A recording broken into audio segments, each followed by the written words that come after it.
Talakayan naman natin ang mga balita mula sa Visayas.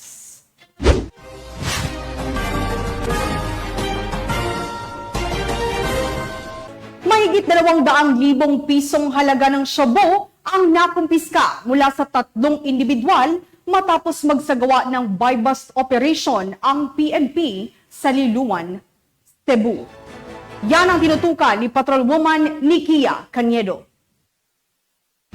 Nasabat ng Liloan PNP ang 207K halaga ng hinihinalang shabu mula sa 3 sospek sa isinagawang buy-bust operation sa Purok Mulavi 9, Sitio Bacante, Barangay Tayud, Liloan, Cebu. Kinilala ni Police Major Eric C. Gigoyan I, Chief of Police ng Liloan Municipal Police Station, Cebu Police Provincial Office, ang mga sospek na sina Alan, 54 anyos, Jocelyn, 59 anyos, Christine, 60 anyos, na pareho mga residente na nabanggit na lugar. Batay sa ulat ng pulisya, bandang 11:40 ng umaga na ikinasa ng kapulisan ang buy-bust operation na nagresulta sa pagka-aresto ng mga sospek at pagkakumpiska ng 17 na pakete ng hinihinalang shabu na may timbang na 30.55 gramo at standard drug price na 207,740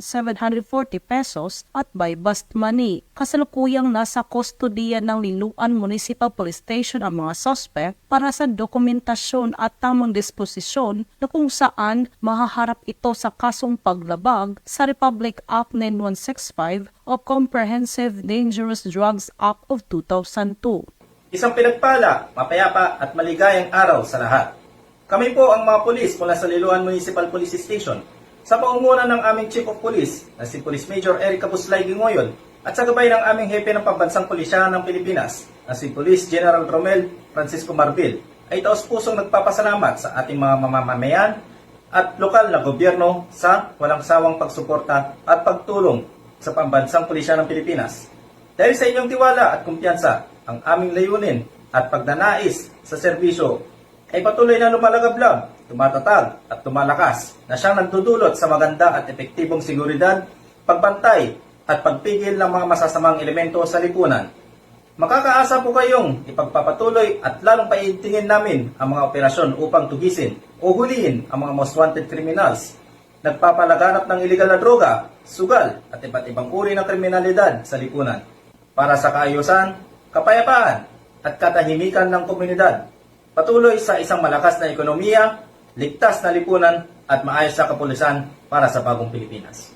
Ang Liloan PNP ay walang tigil sa pagsasagawa at pagpapaigting ng kampanya laban sa mga gumagamit at nagbebenta ng iligal na droga upang masiguro ang kaayusan sa kanilang nasasakupan dahil sa bagong Pilipinas, gusto ng pulis, ligtas ka. Mula dito sa Central Visayas, ako yung Police News Network Correspondent, Patrolwoman Nikia Caniedo, alagad ng batas, taga-taguyod ng Balitang Pulis.